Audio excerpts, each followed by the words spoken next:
Hey, welcome to Fire Engineering Humpday Hangout with Traditions Training. It's our month to do it. We have a shared show with the International Society of Fire Service Instructors, and May just happens to be our month to click on. And it was after a great FDIC again. Nothing can't say enough about Chief Rhodes, Diane, and the entire fire engineering group and the Clarion Events group that the show that they put on each year. It's amazing to watch it, especially when you get to see it behind the scenes. Like myself and Sammy get to see it. Our other compadre on here didn't make it out this year, but he's promised me he's going to make it out next year to hang out with us. So, Larry will hopefully be out there. But obviously, we had a good showing at the pre-workshops. Sammy had a great 2 days. So, Sammy, just what was your class again? I mean, obviously, I know what it was, but. Yeah, we just continued the truck company essentials since you stole Champ from us. Thanks for that brief synopsis of your class. Yeah, you're welcome. Nobody puts Champ in the corner. But so Sammy's was truck company essentials, and obviously that was Champ's class for decades. And Captain Hittle was taking over the helm of that, and we had a couple of our instructors there. And how many students did you have a day? We sold out pretty early, like most of the classes. I mean, I think, what were they, 99% sold out this year? Oh, yeah. I think we were getting close. It was impressive. So I think we had 55 to 60 per day. Yeah, so, well, I mean, if you'd have paid attention during the meeting that on Sunday night, then we would have been, you'd have known that number, Sam. Yeah, I'm not good with numbers. I'll mark that. Oh, yeah, you're not good with numbers. If for anybody's not been to a Sammy Hittle class. So, and then, like Sammy said, I was fortunate enough to be able to teach in the shadow of Mike Champo on Monday. Phenomenal instructor, a boatload of stories, knows anything there is to know about tower ladders. So it was an awesome to be able to teach with him in his shadow during that day. And then got to teach some hour and 45s with Sammy and everything like that. So it was a great show. I guess the highlight for me, obviously, was on Tuesday when our friend Bill Gustin got Instructor of the Year from, for FDIC. Man, that dude's still going strong. I don't know how he can walk some days. So, but he's an incredible instructor, incredible friend, wealth of knowledge, and just shares it with anybody that wants to listen. So I would tell you that, Bill has a great company that he runs, Bill Gustin Fire Training. Please, get it. If you can get a chance to get Bill to come out and talk to you, he has a myriad of topics that he can talk about, and he'll amaze you with the knowledge that he has, the history. And so please, get a chance to listen to him any chance you get. So, but a couple things I just kind of want to mention before we get into the show, before Larry leads us into the show, is that obviously our hearts and minds are with the Charlotte area law enforcement after a tragic day yesterday where 4 police officers were killed and 4 were wounded outside of, in the Charlotte area. So obviously our thoughts and prayers with every one of them. And then obviously, as we do every other month, we won't be on in June. And in our area, mine and Larry's area, obviously not the Midwest areas, that we have a memorial 1-year anniversary come up of Bryce Strausback on June 27th of 2023. We lost Bryce at a fire in southern part of Maryland. He was working for the Naval District of Washington.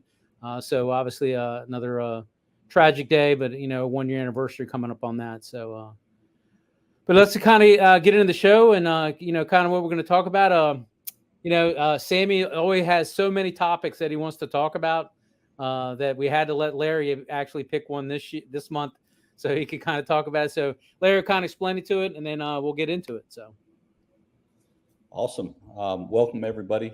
I think the plan is really just kind of kick around a little bit today and talk about something that it's important to, I know the three of us, it's important to probably lots of people listening, and that is performance, right? Fireground performance. And at the end of the day, the need to show up, know how to do your job, and perform it right every single time has been a core expectation of the fire service, I'm sure, since Ben Franklin. And a couple of things really kind of piqued the thought as we started to think about what to talk about today. Ricky and I were with a friend last week, and we were talking about people who want to teach at certain conferences. Nothing specific. And Sammy, I know you and Ricky sit on the advisory board and go through tons and tons of classes. But he was sharing his perspective that as he is sorting through project proposals, how a majority of the proposals he gets is on some type of motivational topic, how to motivate somebody. And that was so different for me, having been around a little bit and been able to teach and take classes and go to seminars. It was really odd to hear how there were more submittals for motivational topics than there were for hands-on teach the skills of this job class. I'm baffled. I'm baffled by that for a couple different reasons. And look, that's not saying anything bad about anybody that's doing motivational leadership. Everybody needs to hear something a little bit fresh every now and then. But I'll zip back to the guy that I love this guy to death. He is another one of my brothers from a different mother, but Dan McMaster. When I had the pleasure to get to work with Dan in Alexandria, Virginia, I was his supervisor. He was the deputy chief of operations. I was the assistant chief.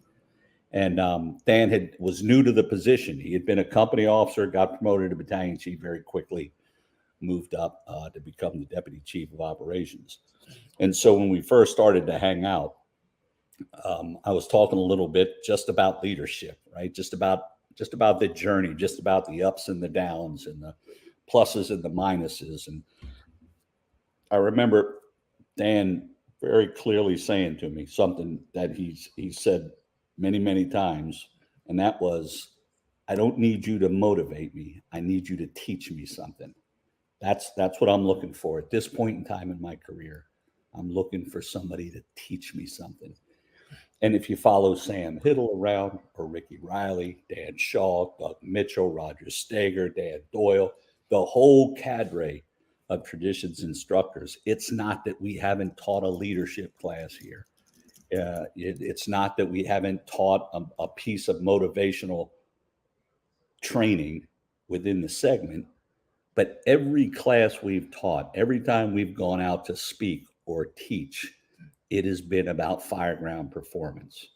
And so as I get ready to kind of, maybe kick it to Sam for a little bit, I'm concerned that in a job where perform and this is Sam, I think this is your slide, right? That there is no 811, right? I think that's Sam's slide. He can elaborate that, but jeezy peasy, folks, that's the real deal. There is no 811, but folks, this is a job that'll get you killed, by making a technical mistake, and people don't have any other option. They have no other option but to get the people that show up on the rig. And the expectation is that we show up quickly, that we're compassionate, but that we're technically sound in what we do. So I kind of kick that off to just say, I think probably the people that are listening to the podcast today and come and see the different shows are don't need to be motivated, right? Danny Mack hit it right off the head. They don't need to be motivated. They are motivated. But what we need to do is continue to teach each other the technical skills. And it doesn't do any good. I'm going to end on this. If we get a bunch of motivated people who don't know how to do their job, I'm not sure that benefits anyone. So please don't send me emails or write me letters if I've offended you. Motivational is good. There's pluses to that. It's just an observation. So I'm kicking it over to you, Sam. No, I'm with you, Chief. I'm not big on the hoorah stuff. I mean, at the end of the day, the funny thing is if you learn a skill set, maybe you get to exercise it right away. Maybe it's a year before you get to employ it. But when you learn a skill set and you go out on the fire ground and you make a difference, that alone is motivating. So you really get a 2-for-1 by learning your job and then performing it. That's very motivating. And it, to tie into what you were saying with the 912 option or the 811, they don't get a choice who they call. They get one option, right? If you don't like the gas station you go to, you can go to a different gas station. You don't like the way the grocery store treats you, you can go to a different grocery store. When you call 911, you get one response. And the funny thing is we've got a lot of people in the fire service. They have expectations of other people, but they don't want to live up to the expectations that the public has for us. And I'll give you a couple examples of that. It comes Sunday, we work on Sunday, and you've got people that, I don't need to work. It's Sunday. I shouldn't have to do anything. But they expect the person at the grocery store to put out the bacon and eggs so they can make breakfast. So they have expectations of them. Or we go to get lunch and they mess up your cheeseburger. What do? You go back up to the counter and you're like, hey, this was incorrect. Because you expect the people behind the counter making cheeseburgers to be focused on cheeseburgers. But then we go out the door and we think that as long as we try and put effort in at that moment, that's good enough. Well, the effort starts before the alarm. Good, super good analogy about that, right? That at the end of the day, isn't performance is a byproduct of the work that's put in up front. And Sam, let me ask you, and then I'll head off to Ricky. You are pretty well known for being a pretty hard training officer. In other words, the folks jumping on rescue when you're working are not coming in and kind of watching TV and hanging out in the recliners all day. They know they're going to be out and about and doing stuff. So talk a little bit about, people show up to work. They may not be the most motivated that day. They may be a little bit off or have other things going on. So what is the expectation you lay out for them when they come there? Growth. I mean, that's really what we're looking at, right? And we're going to have different increments of growth on different days. So as long as we're trying to get better, that's the main thing. One thing that I've found though is going out to drill is like busy work, right? That's like being assigned a paper in college. It's not really benefiting you. But if you can take a drill and try to make it relevant, they're going to grow from that. And if you set the expectations of the drill and they perform the drill effectively, then we can move on with the day. But what generally happens is you try to set a small expectation that this is what we're going to work on today. This is what we're going to practice. And if you got the right people in your company, which I can honestly say that I'm surrounded with good people, they'll take it and they'll advance it and they'll start contributing. And with that said, I also want to point out that sometimes in a drill, you don't always have to have an idea to contribute. Sometimes the biggest contribution you can make is to not ask when you're going to break for lunch or when you're going to eat dinner, but to continue to participate when other people have ideas. And I genuinely believe that can be one of the most beneficial things is to just be involved. Maybe next time you do have some ideas, but I'll bring this back full circle and give you an example. We're getting ready to have our city festival, and we're looking at the J hat and how we throttle down our ability to get into the footprint. And so they're going to have jersey barriers that are cutting off some of our access. So we loaded up and we went and found some jersey barriers, and we grabbed a rock, a roof hook, and a Halligan, and we went over how to move a jersey barrier with just 2 tools and a rock, same way the Egyptians moved blocks. And before you knew it, I was the one that was actually like, okay, we've got this. And the guys were getting different tools off and they were trying to play with different ideas. So again, we're not just talking about. I think that the tendency is to think hose line, ladders, search, rip, hose line, ladders, search, rip, right? The core basics. And I know that the core basics are, at the end of the day, you live or die on the core basics of things. But the expectation, you're assigned to the rescue squad, the expectation is that you show up, and whether it's the core basic of stretching a hose line, searching a building, or getting entry into a secured area, it's performance right the first time, right? That the first time is not the time to show up and figure, how do we get in here, right? Because not being able to get in there is not an option. Ricky is so Ricky is if there's a balance between motivation and teaching, Ricky, I think, does a good job of striking that balance. His use of video, right? He is consumed in a positive way with the use of video to demonstrate good skill set, to reinforce good skill set, but also to identify and talk about areas where improvement is needed. And it touches back on Sam, who talked about this. It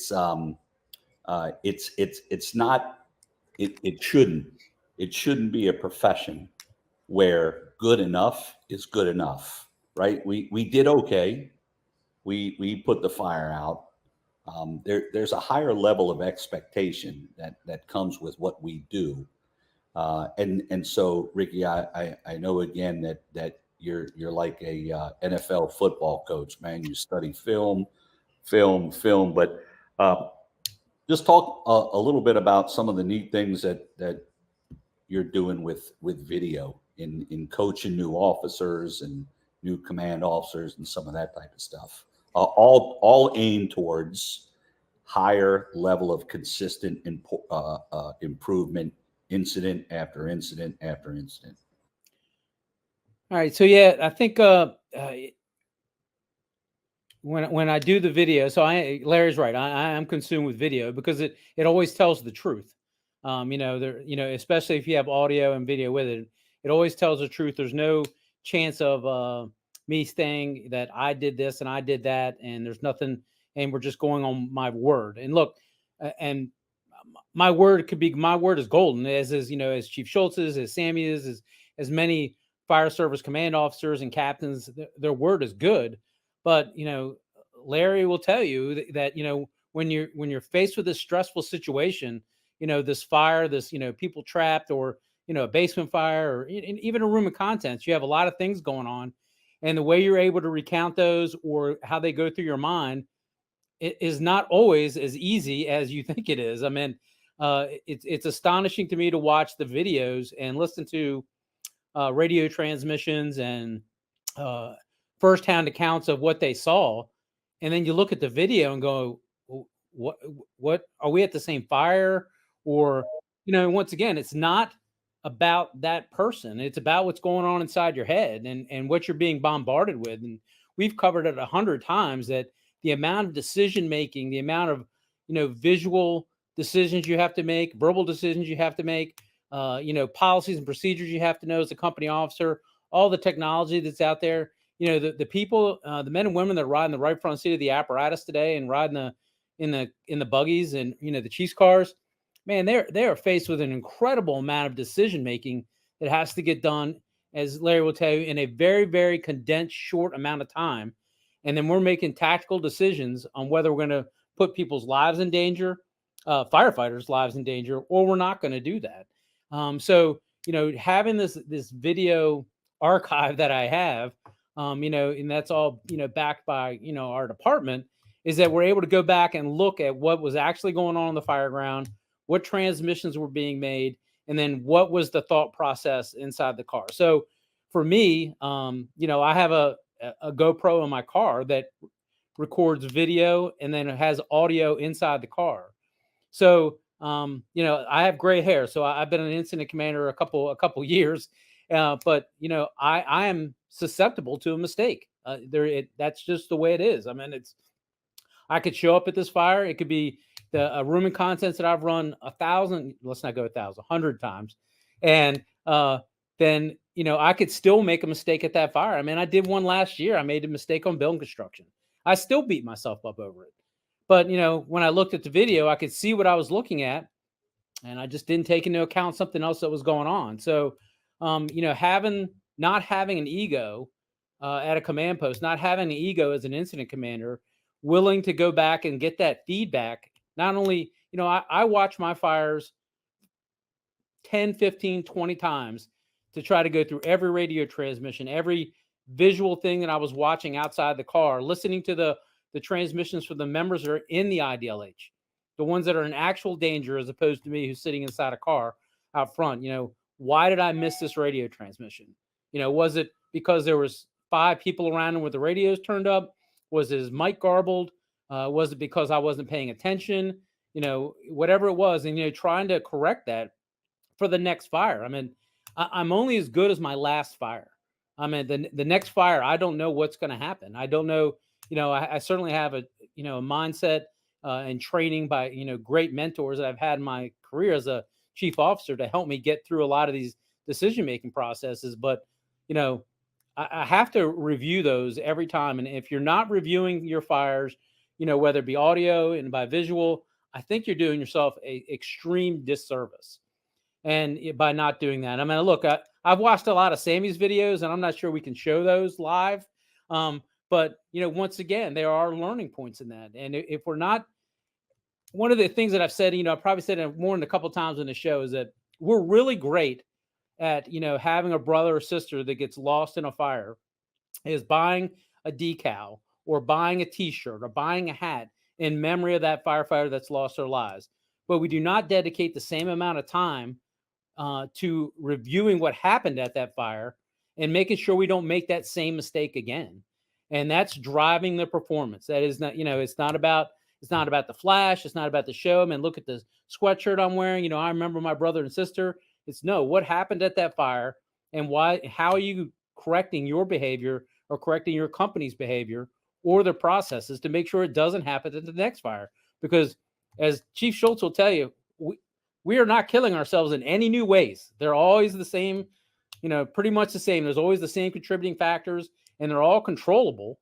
I would say certainly not by one person being the incident commander, as Chief Schultz will say, and I say, is that having that team together, is that if I miss something visually, if I miss something by not hearing a radio transmission, if I miss not giving it a command to a company, there's somebody else in the car to go, hey, Ricky, you're missing this. Hey, do you see this? Hey, do we need to change this tactic? Do we need to change our strategy? It's, always having somebody in your ear. It's 2 sets of eyes, 2 sets of ears, and always having that egoless command post. And once again, making sure that we're doing it correctly. And that the drive is to go to every fire and do better. And I don't, like Chief Schultz says, I don't need an adjective in front of what we're doing. I don't need, aggressive search, aggressive interior attack, aggressive venting, aggressive glass breaking, whatever it is. I don't need any of that. I need you to do your job and do it correctly. And that's through that operational performance. And one of the things that I got up here, Larry, that I wanted to make sure I read is that, Bill Gustin at his acceptance speech, said during his speech, and Sammy and I were standing next to each other, says, you can't pretend to be someone else or say you've done something you haven't done, because you'll get called out. And video and audio do that without a person having to do it. Now, look, I've been on some Larry Schultz firegrounds. You're going to get called out by the operations chief, Schultz, guaranteed. I mean, Sammy Hittle would be, I can only imagine Sammy would be shorter from some of the commentary from Chief Schultz. But I mean, that's what you want. I mean, if I'm a battalion chief, if I'm a chief officer, I need somebody engaged in that's above my rank, engaged in making sure that I'm doing the right thing, making sure that my firegrounds are good, and making sure that my firefighters are safe. I mean, because that's what he's making sure I'm doing my job. I'm making sure the company officers are doing their jobs. And it's a critical point. And, one of the things that, I wrote down here is that, that old volunteer fire department that I'm a member of, that's near and dear to my heart. I mean, I'm wearing, company colors, wearing my orange and black, is that, they have a lot of motivational t-shirts. You know, they are the king of the t-shirt mottos. But the thing that I say behind that organization is that behind every t-shirt is hours and hours of training, hours of line pulling, hours of ground ladder placement. And this goes on all day and all night as I stop by that firehouse. Not run by me. That's run by an administration that, you know, they run that place without me being there, and they've done it for a decade now. So, and they're still doing it. But, you know, you go out and watch them pull attack lines, throw ground ladders, you know, advanced standpipe racks, advanced hose lines, you know, 650 feet in minutes. That all comes with hours and hours of training behind it, you know, making sure that their operational performance is as high as it possibly can be. Yeah, there's a goofy t-shirt that goes along with it, or there may be a video, but they put in the work. And that's the part that's most admirable. And, you know, that goes for a lot of companies in the organization that I serve.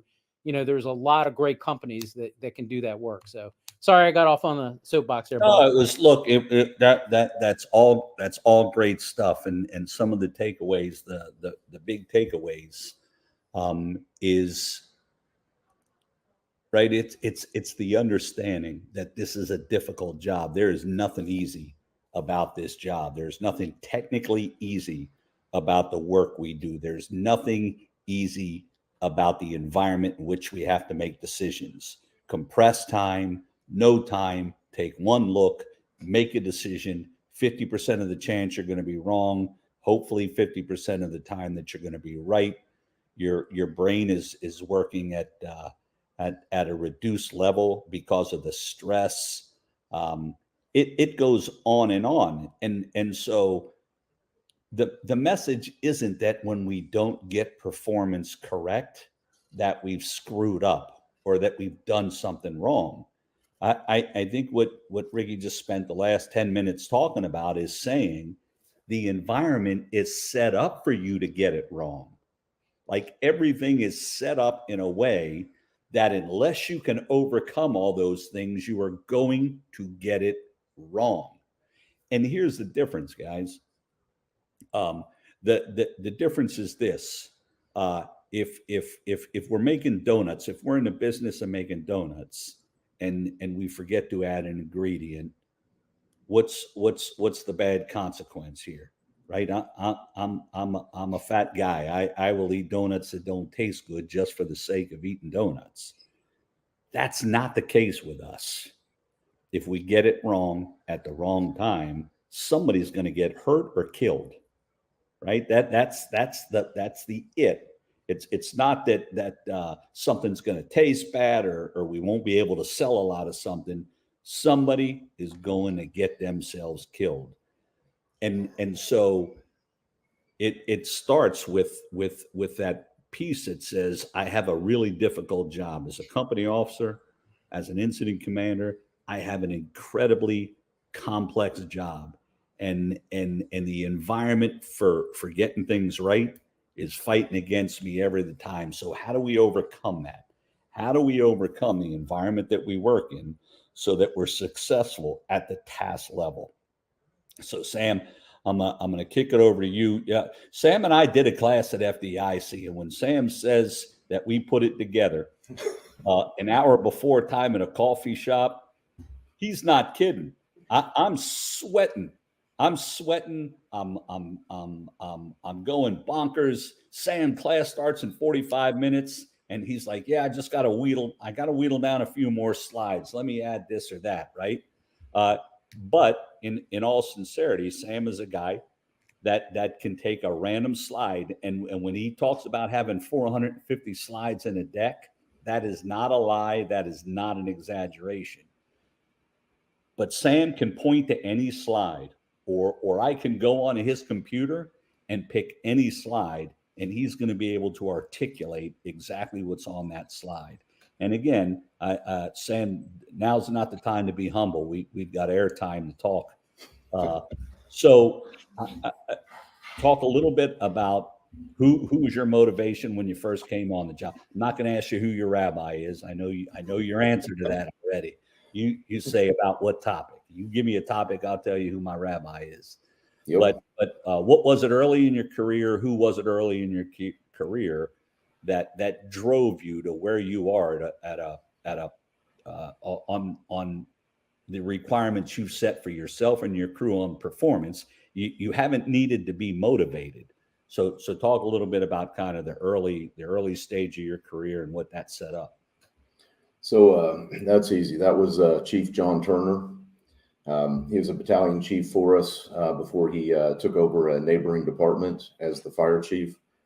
I don't know, I guess he saw something. I always blame him for ruining my career, because I could have had a lot more friends if he didn't put me on the right path.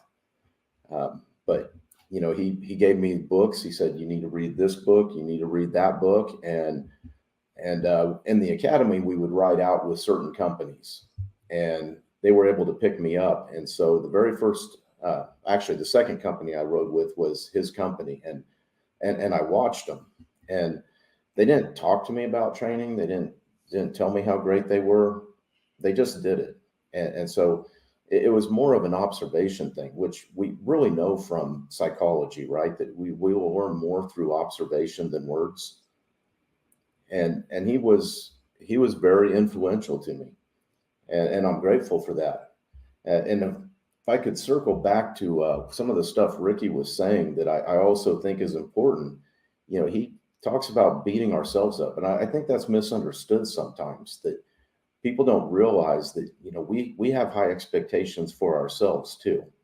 I had a guy tell me one time, when I worked on Truck One, he said, I was one of the toughest people that he ever worked for. He said, but the highest expectations I had were for myself. And he recognized that.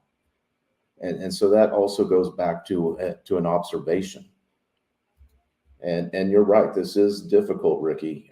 It amazes me. I was listening to the radio traffic at 4:00 this morning from the fire we had just returned from, to see how it performed. And it amazes me how much stuff I miss from other companies with radio traffic while we're trying to direct our own crew, and how that all comes together, which it bodes to what you were saying, Chief. It is a difficult job, but you know, you were the one that taught me between tacit and explicit knowledge. And that's just where experience and evaluation and reflection of our performance really makes a big difference in how we perform next time. If we go home and, you know, everybody went home, that was good enough, that there's not a lot of learning opportunity there. But when we do analyze our performance, and we're honest about it, and we're willing to put our ego aside, as Ricky said, and say, hey, I messed up, or I could have done this better. And I can tell you from that fire last night, I thought that we had another building off, and it was just what was left of standing of one of the other two buildings that was on fire. And I wish I would have seen it more clearly. Chief is Chief is a great guy.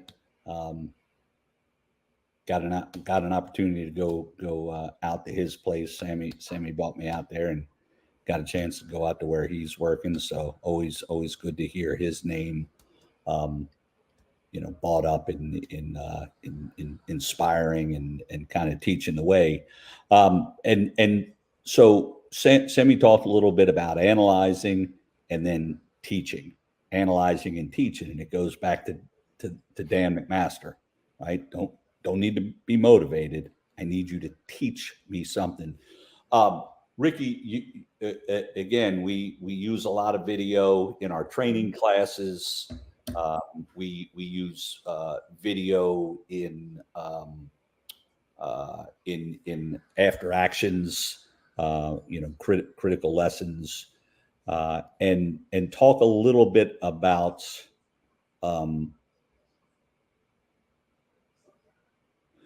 talk a little bit about the environment when you're sitting in a room.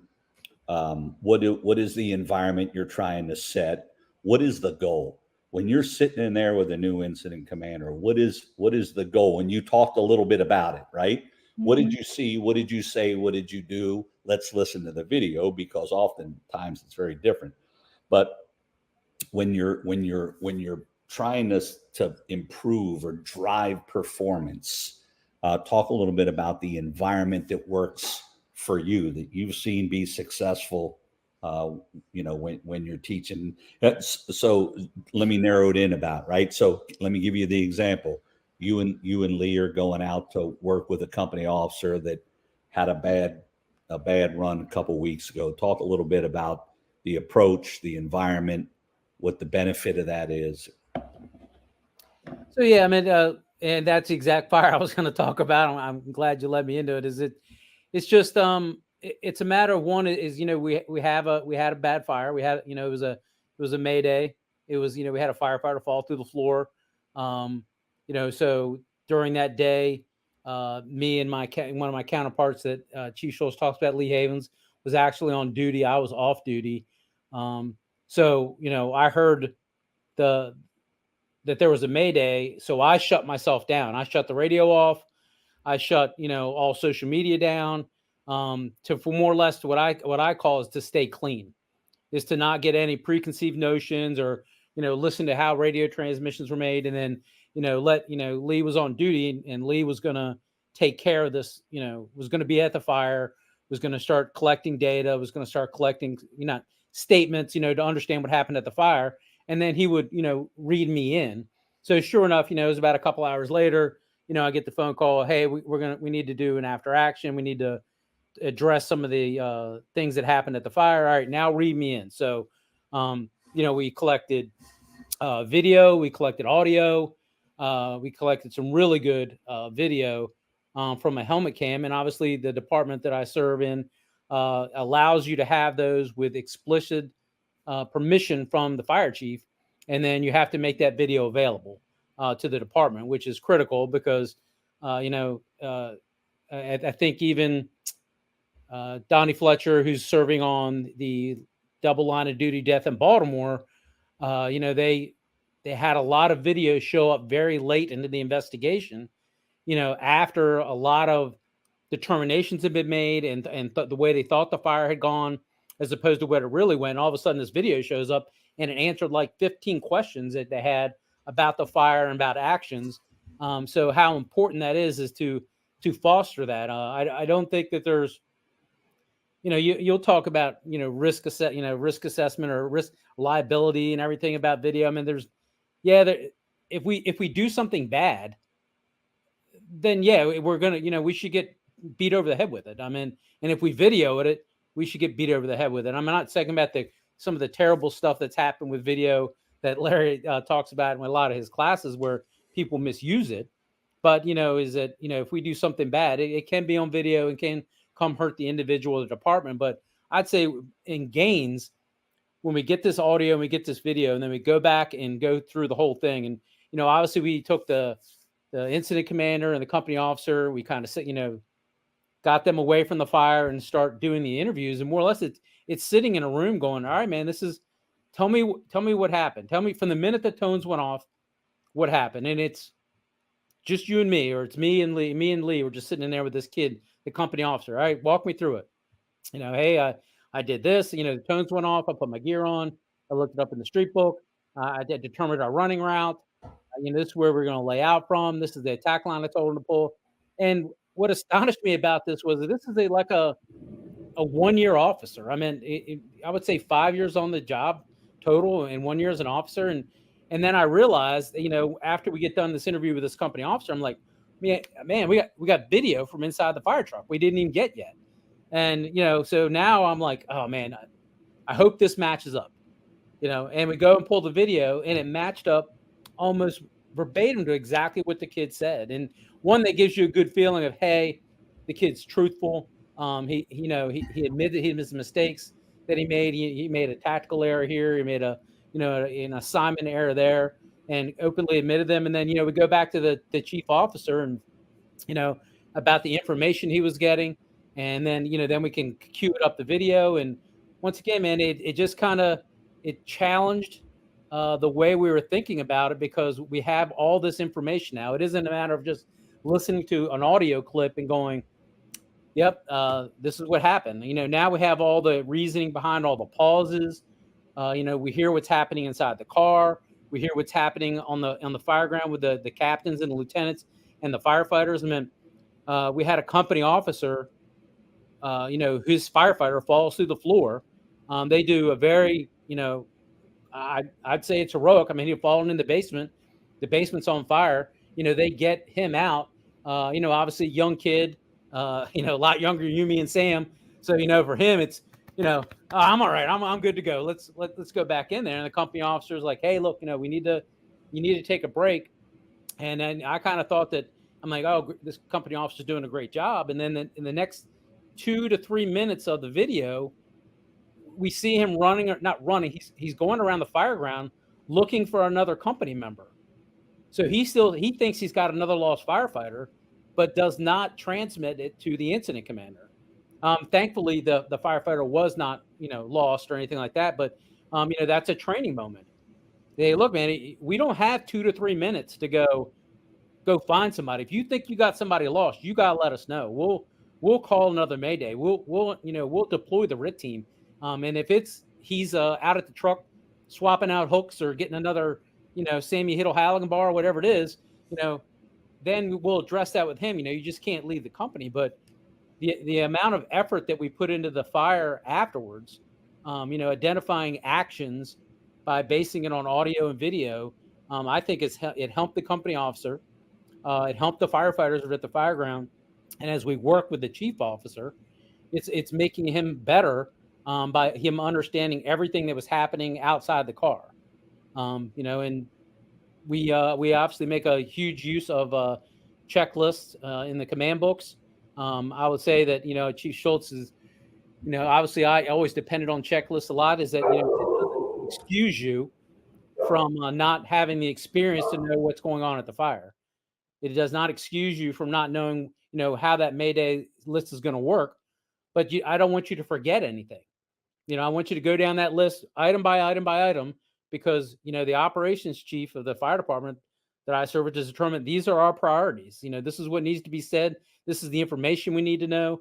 And this is how timely it needs to be, so we can get it out to the Fireground. So all that stuff is critically important.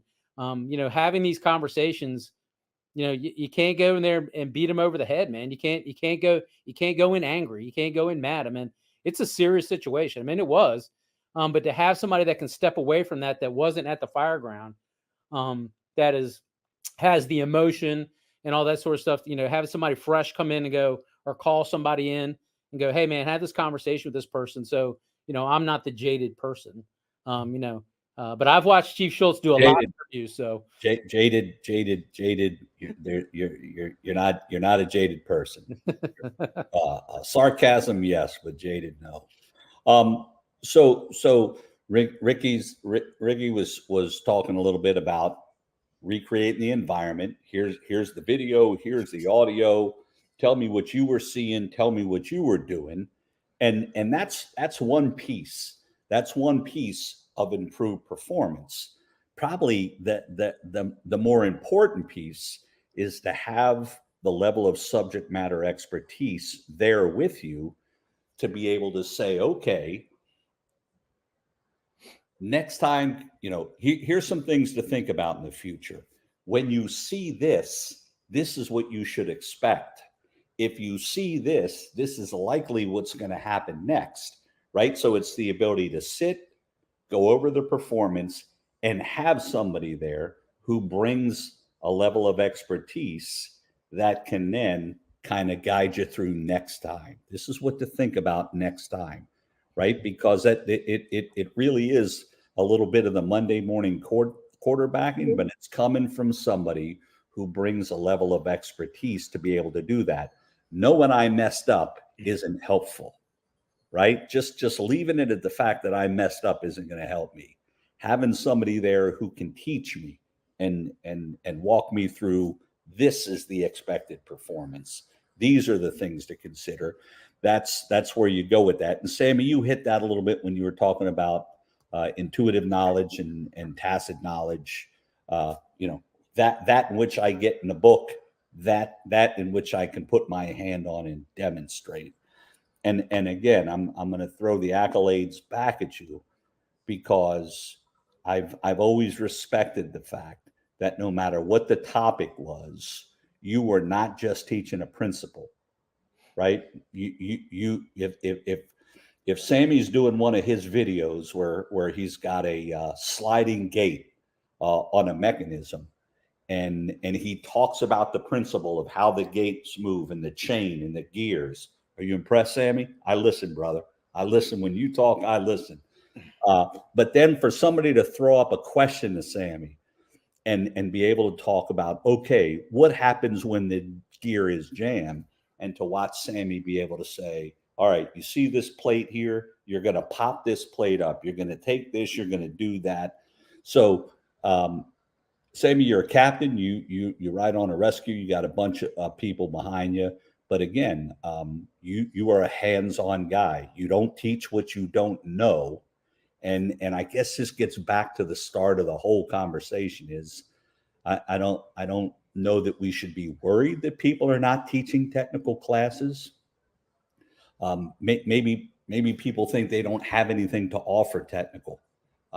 Maybe because they're new on the job or whatever. But when you teach, you know the information and you can demonstrate the information. So little about that, and then as we get close to that 1 hour mark, if somebody wants to teach and maybe they don't feel like they have. So Sam Hittle's one of those people. If I ask Sam Hittle, Ricky, I know you don't have a dog there. Ricky doesn't like dogs or kids. What? Come on, man.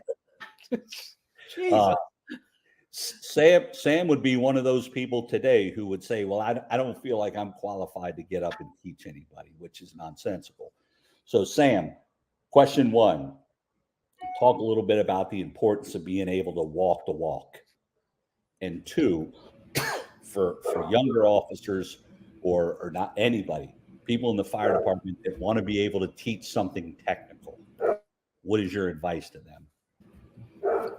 So first of all, it really does go full circle and back to reflection, right? I've been fortunate. I work for a department that, we're not the busiest in the world, but we do get to see some work. And so, I'm not trying to be modest here or humble, but most of it's come from mistakes or a lack of understanding. Why didn't that go very well? And then you dig in and you figure out how it could have went better.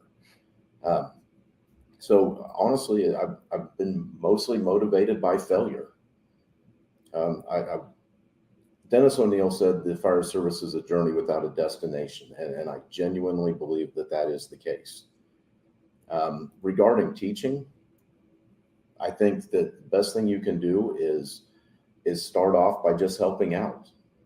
Get involved with helping out, and do start at the bottom. I think the problem with a lot of today's youth, and granted, they think there's a lot of problems with the elderly like myself, but is they want to start at the top.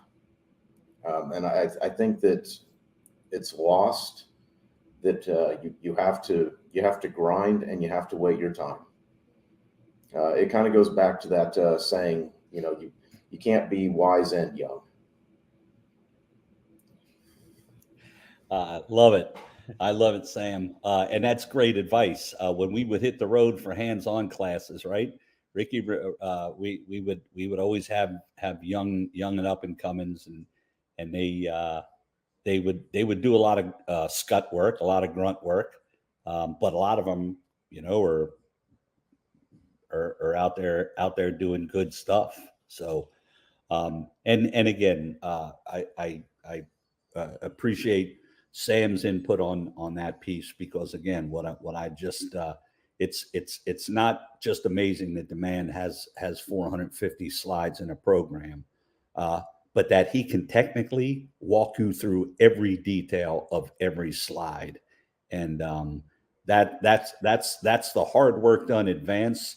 And I've never seen Sam at work, but I bet you that's behind his performance.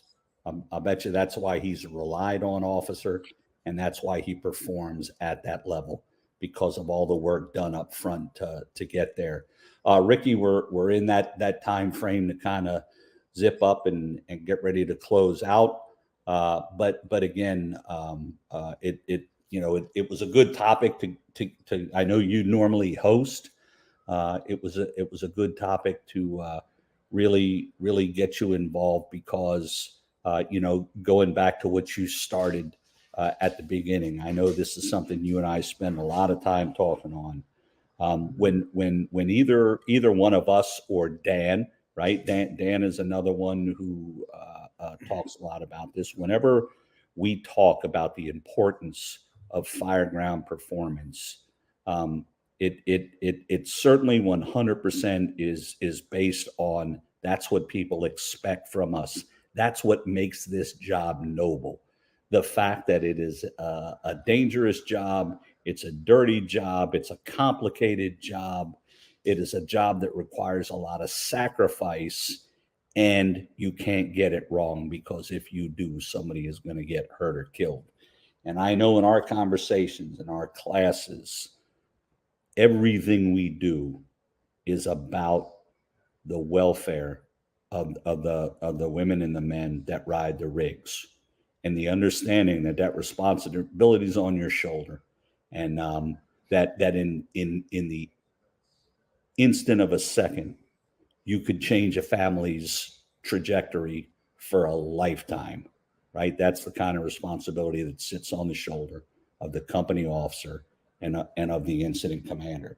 So I know that is what drives us in the continuing focus on better and better performance, incremental improvement every single time and each time. So kind of give us the closing thoughts on that.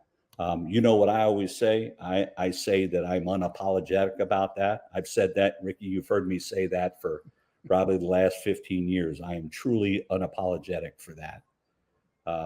So let's kind of talk about the journey that you're on right now, and what you're learning now that you didn't know a year ago when it comes to improving performance of other people. I mean, I think I'll answer that, but I think it even goes back even further, because it shocks me that how much in the fire department that I was a backstep firefighter at, we always claimed to be the highest trained in the entire region, in the Northern Virginia region, and we were doing a lot of training. But I meant the amount of technical knowledge that I see in the fire service today, and we've been doting on Hittle, Sam, for a good reason. But you go to any of those classes at FDIC, and there are a lot of those good technical instructors, or the people that can do it, or at training days. I mean, how many years I've been going to that, and and watching all those instructors and grabbing a tidbit here and grabbing a tidbit there. Yeah, not to interrupt you, Billy, Ricky, but you said Bill. I was going to say Bill Gustin. I know you were going to go. I was getting upset. I mean, look, I'm old, and I think Bill is older than I am, and I'm old, and technically nails it today after so many years. God bless that guy. And I don't think I nail it technically. I meant Sam shows that to me pretty much in every conversation we have, unknowingly. Tomorrow I'm going back to pumps class. I'm going back to hydraulics class. I mean, it's to go, to make sure that I can speak about it correctly. Going back to air, I just got done in aero class. So, something I've taught for decades, and I make them every day. But you got to be a student of the craft. And if you're not, look, you don't have to be me. You don't have to be Sammy Hittle, and you don't have to be Larry Schultz. Look, I can call Larry at 3:00 in the morning, knowing he's at a fire, and that's just us. He's also having breakfast at 3:00 in the morning. Yes. But I mean, you don't have to be in it 24 hours, 7 days a week, like me, Larry, and Sam, because if you're there for a shift, if you're there for 24 hours, if you're there for, whatever your, volunteer group is, be there, be into it. And because that's when that call is going to come out. Somebody's got to take the truck out if you're at the volunteer firehouse. And if you just happen to be that person, and this is the fire that you've been training for 15 years, you better be on your A game. Look, I've experienced it. I mean, at my mom's hotel, I experienced it. I mean, it's the hotel catches on fire. There's people trapped. Was the fire department prepared? I don't think so. Thank God the group showed up, but how much effort did we really put into the training? And then that's what motivates me even more each and every day. And then last year, all I've done is find out how much I don't know about the fire service, and I'm just dedicating more time to it. I mean, the time that I spend with Larry and at breakfasts on Saturday mornings is an hour and a half of education every Saturday. Every phone call with Sammy Hittle, every phone call with Chief Rhodes, or Bill Guston. I want to hang around that guy and just get the bits that fall out of his pockets. Champo. I mean, this is the first time I really got to teach with him. I mean, the wealth of knowledge. I mean, I've been doing tower ladders for 20, 30 years, and I'm in class with the guy. I'm helping teach it, and I'm sitting next to the guy that's never even ridden one, learning something. So if you're not dedicated to that and dedicated to doing the job right, man, you don't need a motivational speech. Do your job. I mean, like you said, man, when we called 911 that night in Ocean City, we wanted the A team to show up. We weren't looking for the B or the C team, and I don't even have to like you if you're on the A team. Just show up and do your job. So, amen. So Ricky, I'll end with this, and then I don't know if there's a secret way to close us out. I don't know if we do it in prayer or meditation or whatever, but I'll kick it back to you to close us out. But I remember he was a childhood best friend of mine. Ricky knows him, Eddie Lehan. We grew up together, him and his brother, and from the time we were 6 or 7 years old, all we wanted to do is be firemen. And Eddie had gotten hired by the District of Columbia a couple years before I got there. So when I got there, Eddie, he is I've had the pleasure of working with some amazing firefighters. Like I'm talking real deal Holyfield firefighters. Eddie Lehan is at the top of that list. But when I got out of the academy, Eddie had a hookup. And so he got me assigned to his station, his shift. And he gave me the spiel going into it, right? You're going to show up. Well, shift starts at 7, be here at 4 o'clock in the morning, right? Relieve your guy at 4 o'clock in the morning, get your gear set up, start going through every compartment, put your hand on every tool, wash it, get it ready. So before the lieutenant comes in, everything's done. I got appointed to a truck company. So he said, and when you're done that, do the engine. And then there was a rescue company. It was a big house. And so I did that. I got there at 4 o'clock in the morning and did all those things. And my lieutenant came in about 6, and he was a big, tall drink of water. And so at 8 o'clock, when things were settled, he called me in the office. He said, "What have you done today so far?" I said, "Lou, I got here at 4. I washed the truck. I opened up the compartments. I didn't start the tools because it was 4 o'clock in the morning, but I put my hands on everything, began to memorize what's in every compartment. And when I was done the truck, I went to the engine. When I was done the engine, I went to rescue." And he said, shh, stop talking. I don't care about that. When we go out of here and we go to a job, you better show up. And that's all I care about, right? That was a message. Day one in the first couple hours. Slow clap for all the nice things you did. But when we go out of here and we go to work, you better show up, right? That was an expectation, a clear expectation off the top of building. And I think in our profession, that is probably the expectation that everyone has of us. So good chilling, good kicking it with you guys. I know a lot of other guys who could have contributed. We're busy tonight. So Ricky, back to you to close it out, bro. Sam, 4 o'clock in the morning, that's a time when it's dark out and, people, get to work and all that sort of stuff. So that's when you go to bed. So, Sammy, did you get a chance to, do you have any final thoughts before we? Yeah, I want to reiterate something that wasn't said as directly, but there really are more ways to get it wrong than get it right on the Fireground. And we alluded to it. but I want to be very clear about that. All right, that'll be a snippet for Mark to put in the underneath as a ticker. So, but hey, so look, we're like Chief Schultz said, we're on about our hour, and we'd like to thank Fire Engineering and the Clarion Events Group for once again allow us to share our thoughts and opinions and our beliefs with the rest of the fire service world. There's plenty of them out there, as you can see just by all the Humpday Hangouts. There's plenty of groups that do that. I think my dudes are the best, and I love talking with them and obviously getting all the input from them. So from all of us at Tradition Training, I want to thank you for listening. Reach out to us if you have any questions, and we'll talk to you in, what do we say, May, June, July. We'll talk to you in July. So.